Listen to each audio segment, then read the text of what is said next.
This is a project for a large climbing rock for a kid's playground. The contractor who was building the playground originally purchased the climbing rock from a company called Ultraplay.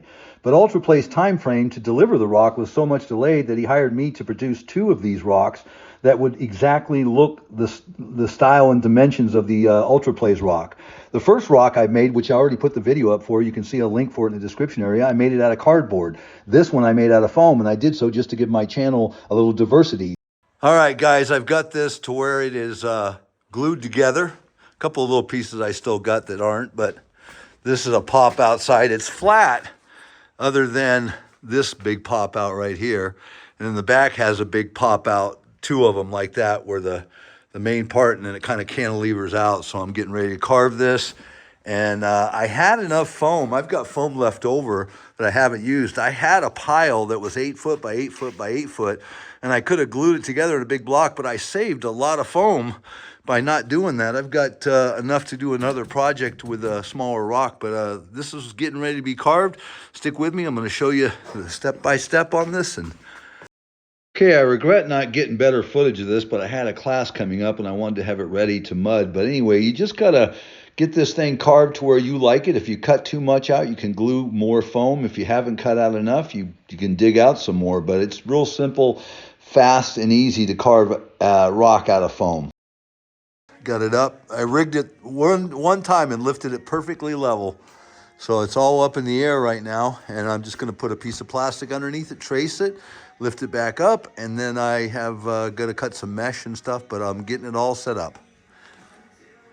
Okay, so I've got the carving all done. I've rigged it up to where it lifts up straight and level, and I've put down a piece of plastic wherein I've traced the edge because I'm about to lift this up to where I can mud the layer that I'm going to set this foam into.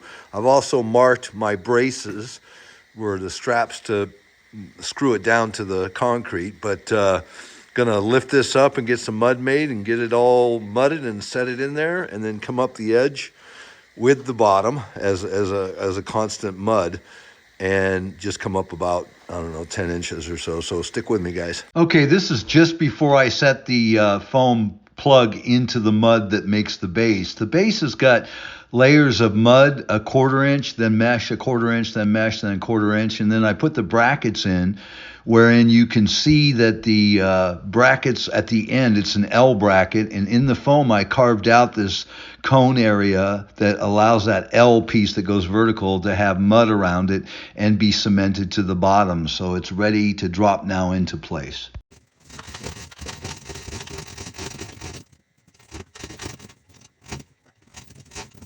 In this clip, you can see that I've set the foam plug into the mud, and I've taken the mud and brought it up on the edge about 6 inches.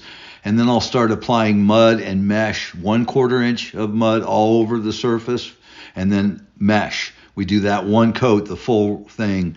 The next day, we can come in and put another 1/4 inch and mesh.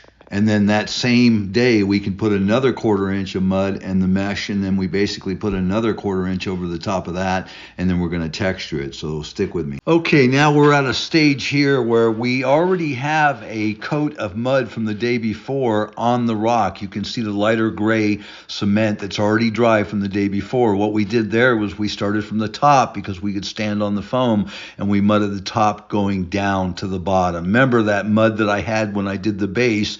The mud came up on the edge just a little bit. So now every time we do a coat, we come down to that bottom, and that's it. Today, at this juncture of the video, you can see we've started with our second 1/4 inch coat, and we're basically putting it from the top going down. Now, I noticed in this video, I did not use a mesh, which was typical. Like on the cardboard rock you're now seeing in the video, me and my guy are putting a 1/4 inch of mud on mesh, 1/4 inch of mud on mesh, 1/4 inch of mud mesh, and then whatever texture we're going to do. In the video that we're now doing with the foam plug, because we're using foam over cardboard, we do not need the mesh. Now, you could put the mesh in, it'd be a stronger unit, but I've done a lot of foam core rocks. And the foam itself is not a structural element in itself by itself, but when it's covered with the high-strength fiber-reinforced cement, it's bulletproof. Again, 3/4 inch coats, and then whatever your texture is. Now, in this particular job, because of the class, I did not get video footage of us texturing it.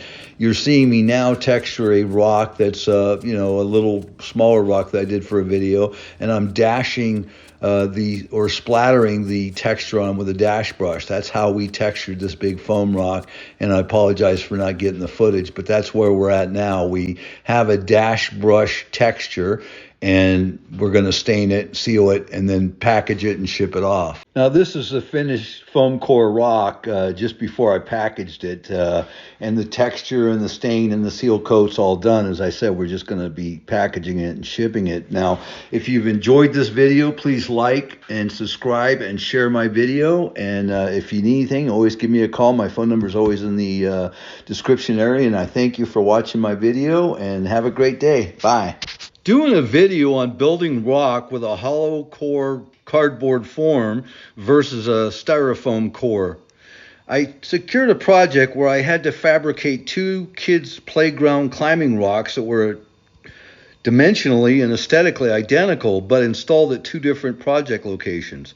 I took this project because the money was great, but really I wanted to utilize the video footage for my YouTube channel. Let's start the comparison between the cardboard form versus a styrofoam form, just on the basis of building the form.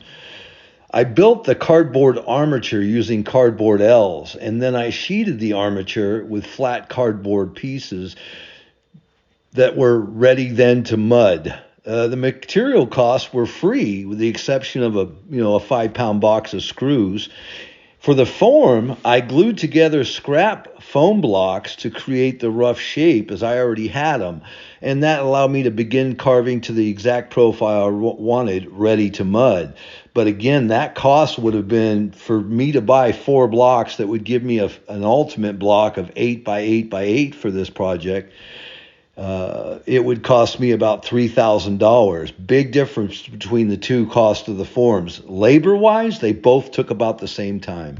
Once you have either the cardboard form or the styrofoam form and you're ready to mud, the total cost to apply the structural fiber reinforced cement shell, then to apply a texture coat, stain, and seal to the rock's completion, there's no real difference in the cost. They're both almost identical.